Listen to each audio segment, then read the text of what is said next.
दोस्तों, दो घटनाएं भारत से लेकर और विश्व में घटी और दोनों का हम आकलन ऐसे करेंगे कि कैसे प्रधानमंत्री नरेंद्र मोदी ने भारत को बचाया। जो बांग्लादेश में अराजकता फैली और जिस तरह से तख्ता पलट हुआ, वो अपने देश में भी हो सकता था, लेकिन कैसे नरेंद्र मोदी ने उससे बाहर निकाला, ये बड़ी बात है। इसके साथ ही हम चर्चा करेंगे कि जो इजराइल के हमले में हिजबुल्लाह का कमांडर हसन नसरुल्लाह मारा गया, उस पर हम चर्चा करेंगे। आखिर कैसे कनेक्टेड है सब चीज, वो बात नहीं। लेकिन उससे पहले अगर मेरे चैनल को सब्सक्राइब नहीं किया तो जरूर सब्सक्राइब करें, दोस्तों के साथ, सगे संबंधियों के साथ वीडियो को लाइक करें, शेयर करें। क्योंकि देखिए, आपको जिस तरह से मैं एनालिसिस करता हूं और घटनाओं को अपने तरीके से जोड़ने का प्रयास करता हूं कि कैसे पूरे वर्ल्ड की घटनाएं कैसे घटती है तो भारत पे क्या प्रभाव पड़ती है, ऐसे कुछ अगर मेरे को मिल जाता है तो मैं आप लोगों से जरूर शेयर करता हूं। तो ये कुछ ऐसे ही है। तो पहली बात करते हैं कि कैसे मैंने बोला कि नरेंद्र मोदी ने भारत को बांग्लादेश होने से बचा लिया।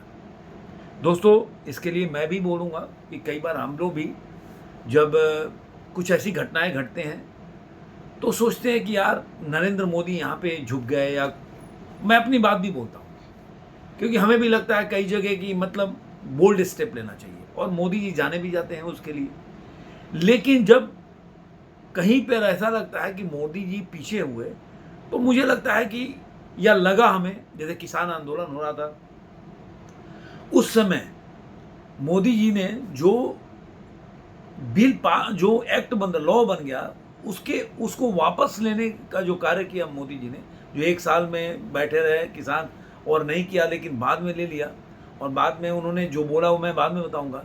तो उस समय मुझे भी दुख हुआ था और जो भी मोदी समर्थक हैं, खासकर जो वोटर्स हैं जिससे मेरी बात हुई, उन लोगों ने भी बोला कि मोदी जी इस समय मतलब घबरा गए या बैकफुट पे चले गए, या मतलब लोग ने जो शब्दों का उपयोग किया वो मैं नहीं बोल सकता।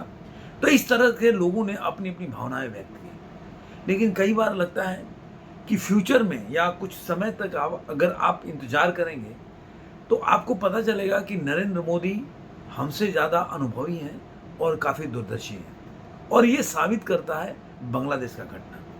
मैंने इसके पहले एक वीडियो बनाया था और बताया था जब बांग्लादेश में हुआ था कि बांग्लादेश में कोई भी ये जो तख्ता पलट हुआ है ऑर्गेनिक नहीं है।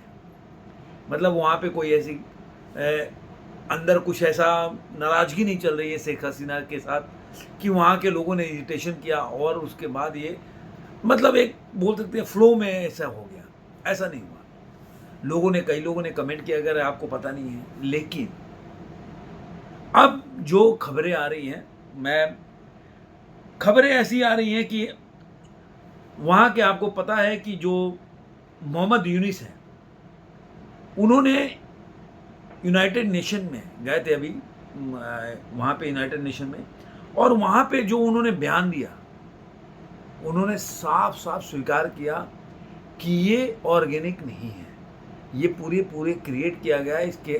इसके जो मास्टर माइंड है उनका भी नाम बताया। संयुक्त राष्ट्र महासभा के 79वें मतलब 79वें सत्र के इतर न्यूयॉर्क में क्लिंटन ग्लोबल इनिशिएटिव इवेंट में अपने संबोधन के दौरान उन्होंने क्या कहा। प्रमुख अंग्रेजी अखबार ढाका ट्रिब्यून में प्रकाशित रिपोर्ट के मुताबिक मोहम्मद यूनिस ने अपने विशेष सहायक महफूज आलम को शेख हसीना सरकार के विरोध में हुए देशव्यापी आंदोलन का मास्टरमाइंड बताया।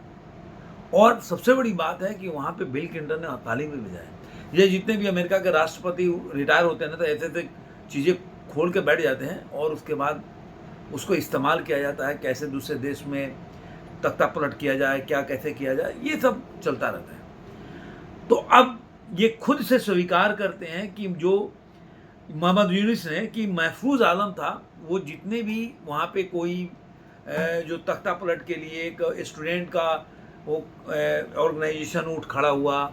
उसके अलावा ये भी बताया गया कि जो रिजर्वेशन का मुद्दा था वो उठ खड़ा हुआ, जिसकी वजह से वहाँ नाराज़गी हो गई या लोग सड़क पे आ गए। तो ऐसा नहीं है, उन्होंने साफ बोला कि ये ऑर्गेनिक नहीं है, ये आपकी, उन्होंने बहुत तारीफ भी किया कि अगर आप महफूज आलम को कोई काम देते हैं तो बहुत डेडिकेशन के साथ वो काम करते हैं, और हमने जो भी काम सौंपा है तो लोग नहीं जानते इनको, लेकिन वो आज तक जो काम में भी लगे हैं वो करके रहे हैं। तो ये इस बात की स्वीकृति है कि बांग्लादेश में जो शेख हसीना की सरकार गिराई गई वो इसलिए नहीं गिराई गई क्योंकि वहाँ पे उनके खिलाफ जनभावना था, वहाँ जनभावना पैदा किया गया। अब आप सोच रहे होंगे कि भारत से कैसे संबंधित है।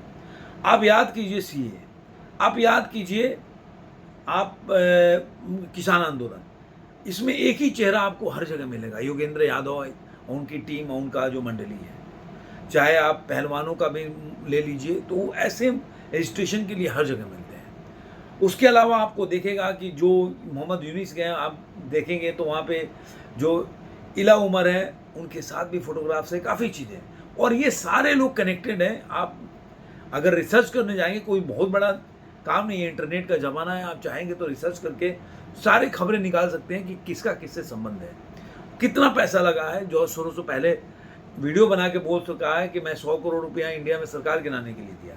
तो अगर सोचिए कि क्या चाहते थे, जो लाल किला पे घटना घटा कि वहाँ के देश का तिरंगा को उतार के वहाँ पे खालिस्तान का झंडा फहराया गया, मैं सॉरी खालिस्तान का झंडा था या किसान आंदोलन का झंडा था, मुझे करेक्ट कीजिएगा, लेकिन नेशनल फ्लैग को उतारा गया।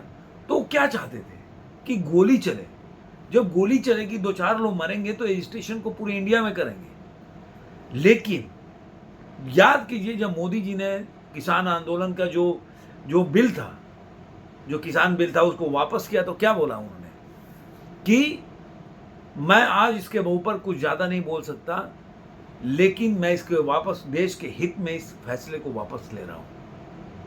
और उन्होंने बोला कि बिल अच्छा है, किसानों के हित के लिए था, लेकिन मैं समझाने में असफल रहा।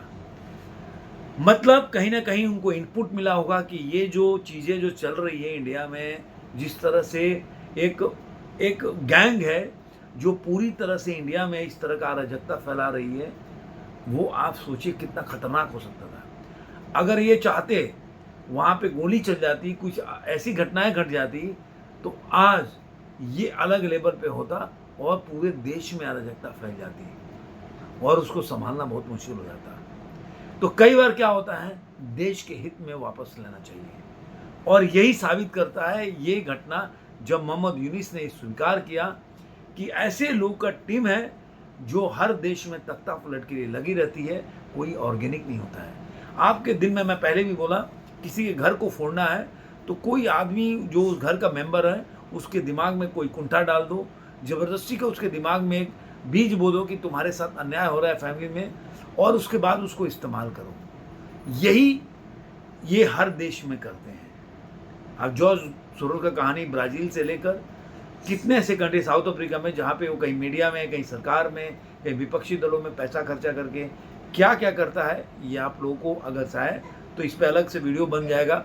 बहुत बड़ा ये चेन है और हर जगह ये सब किया जाता है। अब मैं आता हूँ कि जो मैंने बोला कि ये क्यों सम्मिलित है।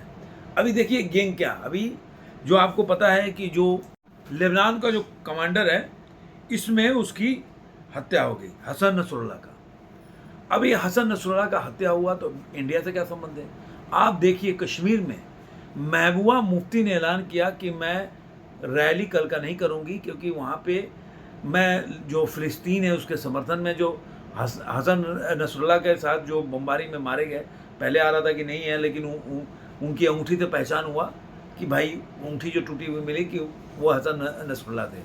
तो इससे उनके ट्रिब्यूट के लिए वो प्रचार नहीं करेंगे। और वहाँ पे कश्मीर में रैली भी निकला कि मतलब हम हसन नसरुल्लाह के साथ हैं।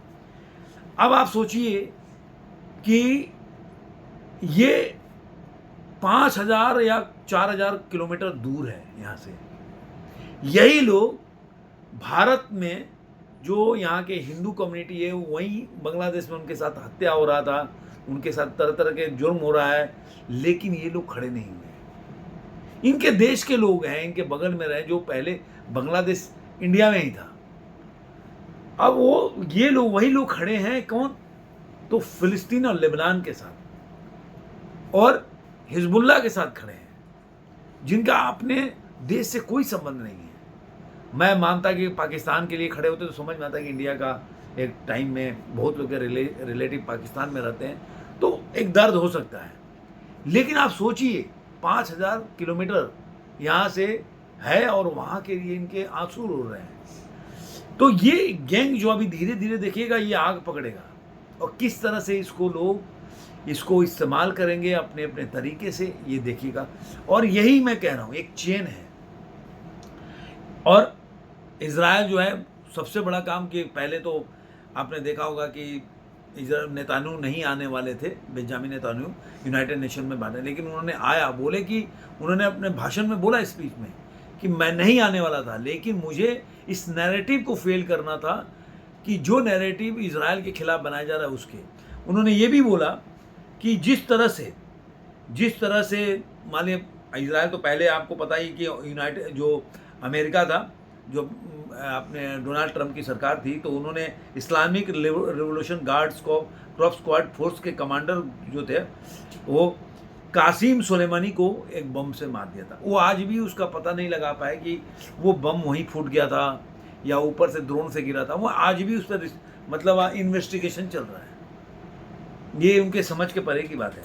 इसके अलावा जो अली खुमैनी जो बोल रहे थे हम लोग बदला लेंगे, जो भी इसके पहले जो पेजर के साथ अटैक हुआ वहाँ पे, लेकिन कोई अब वो क्या बोल रहे हैं कि पूरे वर्ल्ड के जो मुस्लिम हैं उनको इकट्ठा हो जाना चाहिए और इजराइल के खिलाफ जंग छेड़ जाना चाहिए।